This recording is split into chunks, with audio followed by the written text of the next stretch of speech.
Welcome. Thank you. All right. Hi, everybody. I know I'm keeping you from going home, so I appreciate you all hanging out with me today. And I'm going to try this PowerPoint thing. I've seen people kind of struggle with it up here, but they say power corrupts and PowerPoint corrupts absolutely. So I'm going to use it anyway. Like Arden said, my organization, we're called Rise Economy. We used to be called the California Reinvestment Coalition, and we rebranded last year. And this is the call to action. So I'm going to talk about taking on the big fights, being bold with our advocacy, bold with our actions. I know we have a lot of bank friends in the room. I'm going to tell you all our secrets around advocacy. So please don't tell your other bank friends. But really, we're going to talk about taking on the big fights to win for our communities. What does it look like when we take on campaigns? And I'm specifically going to talk about corporate campaigns, both in legislation, but also in mergers and acquisitions. So with that, I'll go on to the next slide, I think. So, oh, that's not it.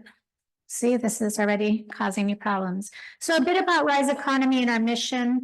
Our mission is to build a powerful movement for economic justice, focused on knocking down the historical barriers that Black, Latina, and other people of color have in building generational wealth.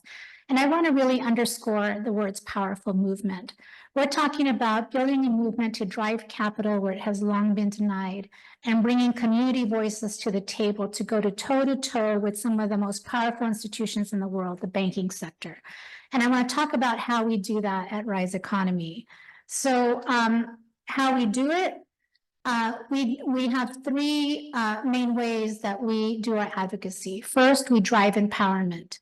We support leaders to take back power from a racist system and build agency and control over their own success. I want to underscore racist system. We've talked today about a system that is doing what it was built to do. It's disenfranchised our communities. It's disempowered our communities. It doesn't drive capital for home ownership and small businesses in the way that it should. And we're talking about taking that power back and giving it to communities to be able to drive change. Secondly, advocacy and action. So we're talking about structures and systems change, advocating for policies and practices that promote racial and economic justice and address the root causes of inequality. So we're talking about structures and systems change. And lastly, growing collaboration. We work collaboratively with frontline groups, our members and partners, to drive that advocacy. We don't win alone, we win it together, and we do that through collaboration and partnership. So who are our members? You met NCRC earlier. We're the largest statewide reinvestment coalition in the country. We have 385 organizational members across the state. And these are community organizations working in BIPOC, people of color communities, low-income communities across the state. During COVID, when we still call them financial first responders. They're there when our communities are in dire need, and they're there to build up our communities and drive capital to where it's needed. So our members include CDFIs, affordable housing developers, housing and financial counselors, tenants' rights organizations, community land trust, and small business technical assistance providers. So I want to mention that we actually have dedicated a lot of resources to organizing, to movement building, to doing our work with our members. We have a chief of organizing and campaigns who oversees all our campaign work. We have two organizers, one in Northern California and one in Southern California.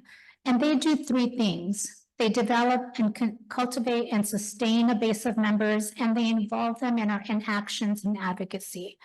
Two, they build relationships, and they engage our members to inform our priorities. Our members are the closest to the community. They know what the needs are, and they bring to us what our priorities should be. And I want to underscore the word relationship. In these mergers and acquisitions, in these campaigns, we're asking our members to do something really hard. Sometimes we're asking our members to oppose a merger from a bank where they get a grant. That's hard. That's hard. You're standing up to power and you're saying, we want you to do something differently, and we're going to oppose your merger. And it's really, you're putting your grant at risk. But our members do that. They do that time and time again. And then we cultivate workshops, do leadership development. We engage our coalition partners and members as critical thinkers and change agents. So we work every day with our members to develop. So I should say our members are often direct service providers, but we're engaging them as advocates and as change makers. And so we do a lot of training and leadership development to build their capacity to do that. Let's see. So our members are active. When I say they're active in our campaigns, I mean they're really active in our campaigns. We sent a letter to 45 CEOs calling them out for being a part of these trade associations, the American Bankers Association, the Community Bankers Association, the Chamber of Commerce, that's suing the banking regulators to stop the new CRA rule. They're suing the CFPB to stop the implementation of Section 1071, which would make banks disclose data on if they're making small business loans to people of color. So at the same time that these banks were taking a knee in 2020 after the murder of George Floyd and calling and saying Black Lives Matter, they're now suing to stop these important civil rights advances. And so we sent a letter and 100 organizations signed on to that letter to these bank CEOs, many of these banks where they get grants. We opposed a merger between Luther Burbank and Washington Federal, really small bank in California, and 54 groups opposed. We're running legislation on LLC transparency. These big investors, Blackstone, that's buying up housing in our communities. They're hiding behind these LLCs and evading tenant laws. And so we're running a bill to create transparency and find out who really owns our properties. And 122 community organizations signed on to that. In 2023, we had 156 organizations representing, 156 people representing 118 organizations attend at least one meeting with the bank. That was last year. And we did Advocacy Week. We did our own meetings with the CFPB, the FDIC, the Federal Reserve, and we had 34 members attend. And we went to NCRC conference, and we mentioned Hill Day earlier. We had 16 members of ours travel to DC to attend those Hill Days with us. So now I want to talk about taking on the big fight that we took on that really set the course for where we are today. So I want to talk about becoming an organization that banks have to reckon with if they want to do business in our state. That they have to deal with us and really meet community need if they want to merge, if they want to open a bank branch, if they want to do business in our state. So One West, CIT, there are two banks that merged. They announced them. I started at CRC, we were called CRC, in January 2014. In July of that year, they announced a merger between these two banks that would create another too big to fail bank. And on top of that, One West was foreclosing on tens of thousands of families across the country. And so we put together this transformational community benefits agreement and we presented it to the bank. And we demanded to meet with the CEO. So we want to meet with the person who's making the decisions. And so we did. We met with the CEO and we brought about 20 organizations to that meeting to meet with the bank and to present this community benefits agreement that we wanted them to adopt. They said no. They said flat out no, we're not going to do it. And so at that point, we had to make a decision. Are we going to back down? Are we going to accept that no? Or are we going to take on this bank and get them to do what they should do for communities? So we didn't back down. We took them on and decided to run a campaign. So I'm going to talk to you a little bit about what that campaign looked like. So I tried to do something fancy with my PowerPoint. We'll see if it works. Okay, so we did research and we found out that so I told you this bank was foreclosing on tens of thousands of families across the country. Well, the FDIC was subsidizing the bank and covering the cost of those foreclosures. And so we ran an op-ed in the American Banker calling out the FDIC and this bank for foreclosing on families and for using this public resource to cover the cost of those foreclosures. This campaign was not just a campaign on the banks, it was a campaign on the regulators to make sure that the regulators stood with the community and really demanded that this bank meet community need and stop foreclosing on families. Media was a big part of our campaign. We held street protests. There's gonna be a picture, I think. Yeah. So we held street protests. We had families, this was outside of One West headquarters in Pasadena. We had families come out and tell their story of being foreclosed upon. We had housing counselors come out and tell their stories of their clients that they had worked with. And we had media there to draw attention to what the community was suffering at the hands of this bank. And the demand that they come to the table and put together a community benefits agreement and stop foreclosing on families. We met with the LA Times and they ran this editorial. Will CIT Group meet its promise to invest in underserved communities? And eventually, we got a public hearing. So the regulators, there was enough pressure on the regulators, enough public attention to get the regulators to hold a public hearing and allow the community to come in. Those are the pictures of the CEOs of the bank to come in and answer questions about their merger, about what was happening in communities, and dozens of families came in and testified and told their story to the regulators. I don't know, some of you know Kevin Stein. That's Kevin in the picture. He's one of my favorite people. And this is a picture of a protest we did outside of the Federal Reserve. We did a petition that garnered 21,000 people signing on in opposition to this merger. That was the largest number of people that had ever opposed a merger up until that time. And we also did a protest outside of the Federal Reserve and physically handed over the petition to the Federal Reserve to show them that there was this immense opposition to the merger. We did our research. We told a story of a bank that was foreclosing on families in communities of color and making very few home loans in communities of color.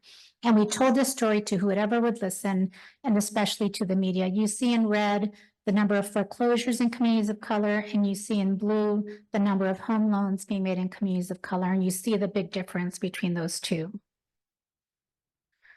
We mentioned what access to NCRC's advocacy and data can produce, and we did this map with NCRC where we showed where the foreclosures are happening. So the dark orange is majority minority neighborhoods, and you can see the foreclosures were heavily concentrated in communities of color, and this is Los Angeles in California. And then if you look at this map here, I think, you see the inverse. So you see the yellow is communities of color, and this bank where they were making loans was not in communities of color. It was a ring around communities, and they weren't making loans to our communities. So sometimes we're afraid of making banks mad. We weren't afraid here. We had to tell the story, and we had to be really clear about what was going on in our communities. We coined the term foreclosure machine and foreclosure king. You might recognize this person, Steven Mnuchin, former Secretary of the Treasury under Trump, was also the largest investor in One West Bank. And he was there when they were foreclosing on communities. And so we told the story of this bank being a foreclosure machine, and Steven Mnuchin, it ended up being all over social media as a foreclosure king. And we were able to put pressure on the bank that way. So we ran a corporate campaign. We didn't back down when the bank said no. And we ran what I call a comprehensive campaign. We hit the bank in every way that we could in many different aspects to be able to get the bank back to the table. So we delayed the merger for 12 months. That cost the bank money. 21,000 people opposed, as I mentioned earlier, signed on to the opposition. Over 100 groups in California opposed the merger. We had street protests. We even filed a redlining complaint for all that data that you saw and where they were foreclosing on people. We filed a redlining complaint with HUD. We had the public hearing. And then we did a Freedom of Information Act request. Magically, at the same time, on the same day, hundreds of people sent in emails of support for the merger with these really funny email names. We knew that they were fabricated support letters. So we called attention to the fabricated support letters.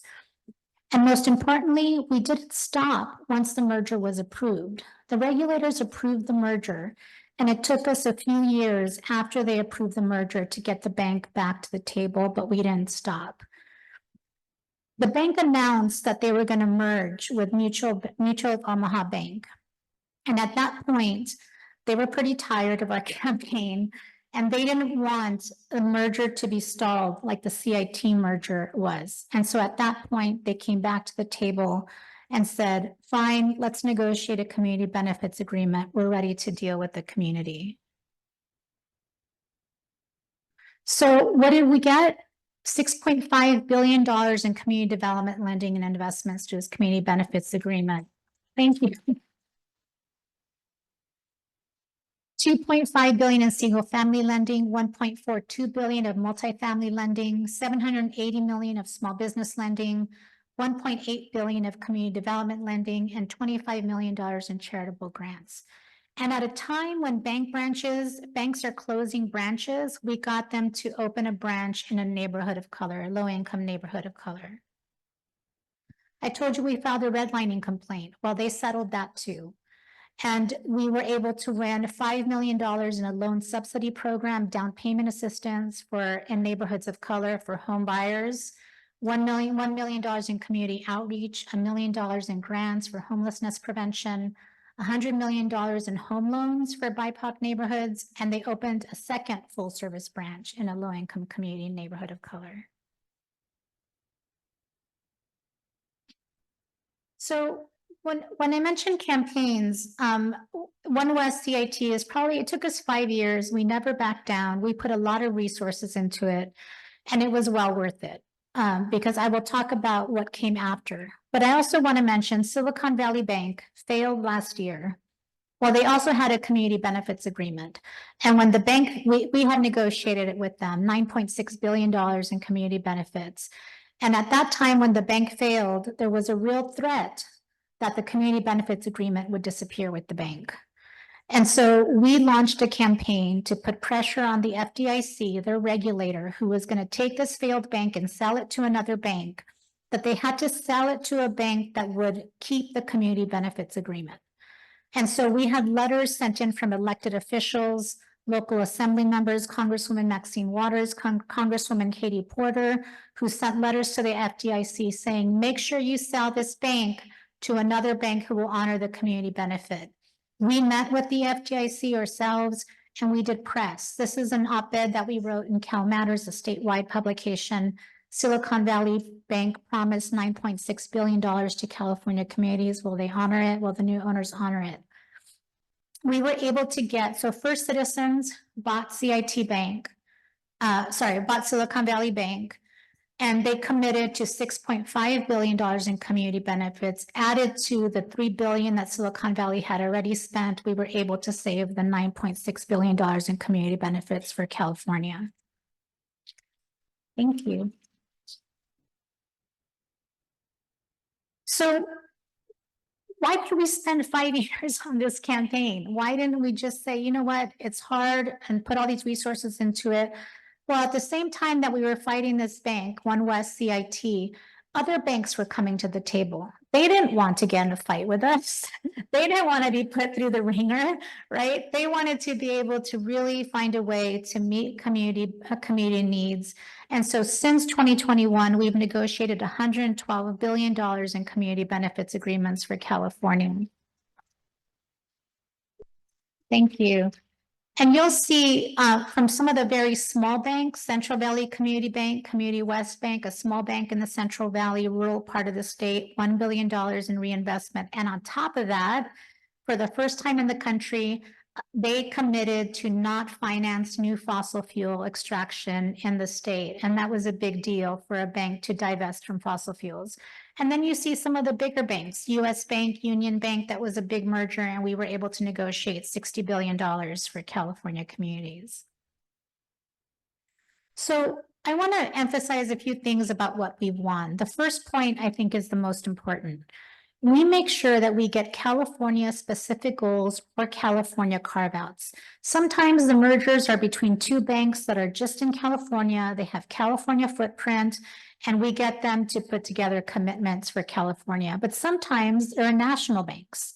And NCRC gets involved, and we work with NCRC to negotiate a community benefits agreement, but we always make sure that in that agreement, there's a specific carve out for California, so that we at Rise Economy can hold that bank accountable to their commitments.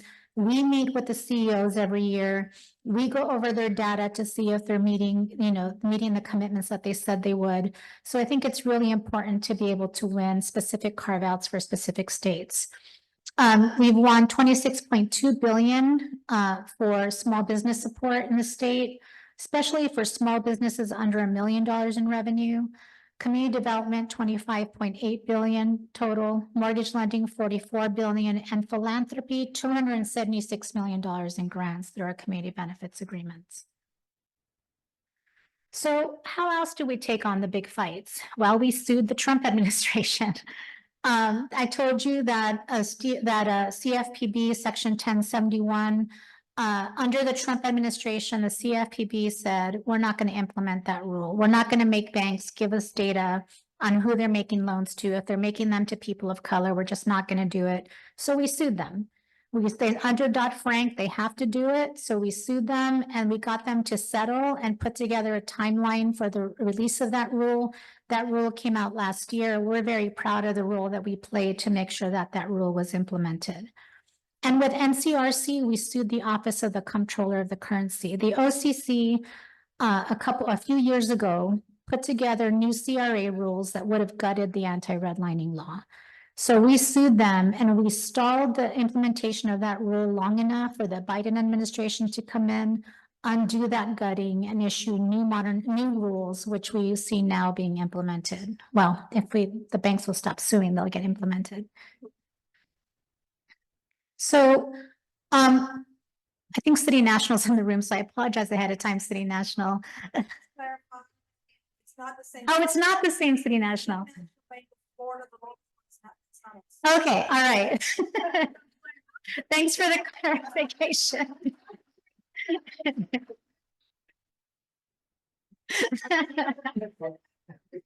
All right. Thanks for that clarification. Great part. Okay. All right. Well, I think if you Go talk about them. I know. all right, and I know that if you're in this room, you're doing right by communities, and so really want to underline that. Royal Bank of Canada, City National Bank. So they're one of the top 5 of the worst financiers of fossil. I should stop and say our state was on fire. Skies were turning orange, and our members were saying, you've got to get involved in climate change. You have to do something about the fact that the climate change is hurting communities of color the most than any other communities, and we need you to use your advocacy to create some change around that. So we did our research. Royal Bank of Canada, City National, top 5 of the worst financiers of fossil fuels in the world. In 2016, they provided nearly $68 billion in financing 8 companies that are among the largest emitters of greenhouse gases in California. And Royal Bank of Canada finances 26,000 oil wells in California. And here's a map that we did for the Bakersfield area. The red is communities of color. They're highly concentrated in communities of color. And on top of that, they were dinged for redlining by the Department of Justice. They are not, they're worse than their peers in lending to Black and Latinx neighborhoods compared to white neighborhoods. So we decided that we're going to take on this campaign, and we're going to push them to do a few things. So we want them to end, just like that small bank committed to end financing fossil fuels, we want Royal Bank of Canada to commit to stop financing extraction activities like fossil fuel extraction. We want them to commit to a community benefits agreement. Now, this is the first campaign we've really taken outside of a merger and acquisition process. This is a campaign that is solely focused on outside of the merger process and really focused on drawing attention to the actions of this bank and what we want them to do. So we want them to put a community benefits agreement together that is focused on climate and building climate resiliency in communities of color. We wanted them to develop policies. We heard some about blue lining today. banks not making loans into communities of color because of the perceived risk of climate change. So we want them to commit to not do that, to continue to make loans in communities of color. And then we want them to address the redlining complaint and make sure that they're lending more to communities of color and people of color. So lastly, I'll just talk about our big legislative campaign. We know the federal CRA exists. We know it's doing good work in our communities. Well, 9 states across the country, West Virginia, Washington, New York, Massachusetts, have state CRAs. They have a specific law that ensures that credit unions, state chartered banks also have an obligation to reinvest back into local communities. So we want to cover our state CRA. We're going to introduce it next year in the legislature. We wanted to cover state chartered banks like Silicon Valley and First Republic, who are often not well supervised at the federal level. We wanted to cover credit unions. Credit unions, data recently showed they're some of the worst in charging overdraft fees and non-sufficient fund fees. And often credit unions are seen as the good guys, but they're actually doing some real harm. And the Navy Federal Credit Union, recently there was publicity around the redlining by Navy Federal Credit Union, making fewer loans to Black applicants with the same credit profile, same debt to income ratio than white applicants. We want to cover the non-bank mortgage industry. The non-bank mortgage industry, like Rocket Mortgage, is making about 75% of the home loans in our state, but they have no reinvestment obligation. Lastly, fintech companies. Apps like Venmo and Cash App, they hold deposits very much like banks do, but they have no reinvestment obligation. And if we're able to win a CRA at the state level that covers fintechs, we would be the first in the country to do that. And what we want the state CRA to do, we want to downgrade banks for harm. So if they're financing fossil fuels, we want there to be a downgrade for harm for communities. We want to highlight investments to CDFIs, incentivize investments to CDFIs, broadband, climate resiliency. We want to include race. So the federal CRA only measures whether banks are meeting community need for low-income communities. We want to measure whether these financial institutions are meeting needs for communities of color, not just income-based. We want to incentivize community benefits agreements so that in their exams, they're incentivized for having CBAs. And then we want there to be consequences for poor ratings. So no mergers if you have a poor rating, no state deposits in your bank if you have a poor rating, and penalties if you have a poor rating. So we're getting ready for that fight in California. It's not going to be easy. We expect a lot of opposition, especially from the credit unions and the non-bank mortgage industry. But we've done the analysis, and this is what it could mean for California. $21.5 billion for CRA-like activity in the state. So mortgage lending, small business lending, philanthropy, and community development.